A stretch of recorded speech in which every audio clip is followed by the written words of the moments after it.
কুরআন পড়া শেষ, কিন্তু কুরআন পড়ার পরে কি করবেন? পবিত্র কুরআন পড়ার পর করুন এই কাজগুলো। এগুলোতেই লুকিয়ে রয়েছে রহমতের দরজা। কুরআন তিলাওয়াতের পর এই কাজগুলো না করলে আপনি বঞ্চিত। কুরআন পাঠ শেষ মানেই নয় কাজ শেষ। পবিত্র কুরআন পড়ে শেষ করার পর ঠিক কি বলবেন ও করবেন দেখুন। কুরআন পাঠ শেষ হলে সর্বপ্রথম মানুষের হৃদয় কৃতজ্ঞতা জাগা উচিত। আল্লাহ আমাদেরকে তার পবিত্র কালাম পাঠ করার তৌফিক দিয়েছেন। এটাই এক বিরাট নিয়ামত। অনেকে পড়তে চায় কিন্তু সুযোগ বা সামর্থ্য পায় না। তাই কোরআন পড়ে ওঠার পর অন্ততপক্ষে আল্লাহর প্রশংসা করা উচিত। এই প্রশংসা শুধুমাত্র মুখে বলা নয়, বরং এক গভীর অনুভব ও নম্রতা দিয়ে আল্লাহর দরবারে কৃতজ্ঞতা প্রকাশ করা একটি বড় ইবাদত। এরপর একজন পাঠকের উচিত দোয়া করা। কুরআন পাঠ এমন একটি আমল যা পরে মানুষের অন্তর থাকে কোমল ও সংবেদনশীল।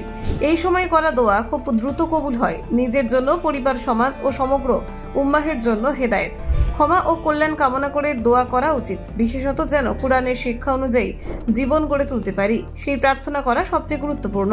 শুধু পড়াই যথেষ্ট নয়, বরং এই পঠিত আয়াত বা সূরাগুলোর অর্থ এবং শিক্ষা নিয়ে চিন্তা ভাবনা করা অত্যন্ত গুরুত্বপূর্ণ। কুরআন এমন এক কিতাব যাকে শুধু তিলাওয়াত করার জন্য পাঠানো হয়নি, বরং এর প্রত্যেকটা আয়াত সম্পর্কে চিন্তা করা, হৃদয়ে ধারণ করা এবং জীবনে বাস্তবায়ন করাই প্রকৃত উদ্দেশ্য। তাই কুরআন পড়ার পর কিছু সময় নিরিবিলি বসে পড়া আয়াতগুলো নিয়ে চিন্তা করা উচিত। এর নাম তাদাব্বুর।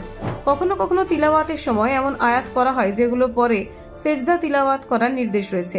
এই সব আয়াত পড়া হলে পড়া শেষে সেজদা তিলাওয়াত করে দেওয়া উত্তম। এটি এক প্রকার আল্লাহর প্রতি নম্রতা প্রকাশ এবং কুরআনের প্রতি শ্রদ্ধা প্রদর্শনের মাধ্যম। আরেকটি গুরুত্বপূর্ণ দিক হলো কোরআন পড়ে যা শিখেছি তা অন্যদের সঙ্গে ভাগ করে নেওয়া।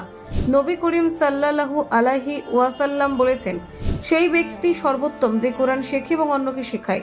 তাই একজন মুসলমানের উচিত পড়া শেষে অন্তত একটি শিক্ষা নিজের জীবনে বাস্তবায়নের পাশাপাশি কারোর সঙ্গে শেয়ার করা। এটি দাওয়াত ও ইসলামের বার্তা ছড়িয়ে দেওয়ার একটি উত্তম উপায়। অনেক সময় কোরআন পড়ার সময় কিছু উচ্চারণগত ভুল থাকতে পারে। এমন ভুলগুলো খেয়াল রেখে তা সংশোধনের চেষ্টা করা উচিত। যদি নিজে না পারেন তবে কোনো অভিজ্ঞ কারি বা শিক্ষক থেকে শুদ্ধ করে নেওয়া উচিত। কুরআনের হক আদায় একান্ত প্রয়োজন। শুধু তাই নয়, তাজবিদ ও সহিহ উচ্চারণ রক্ষা করে পড়া কোরআনের প্রতি শ্রদ্ধা ও ভালোবাসার বহিঃপ্রকাশ। কোরআন পড়ার পর নিজের জীবনের সঙ্গে মিলিয়ে দেখা উচিত, আমি কতটা এর অনুসরণে আছি। কোরআন যদি বলছে মিথ্যা বলা হারাম, তাহলে আমি কি মিথ্যে বর্জন করেছি?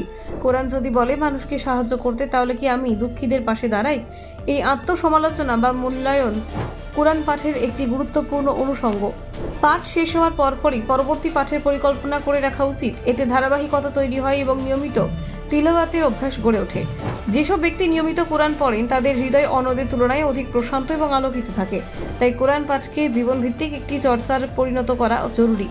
সর্বশেষে কোরআন পাঠের পর আল্লাহের কাছে একটি হৃদয়গৃহী দোয়া করতে পারেন।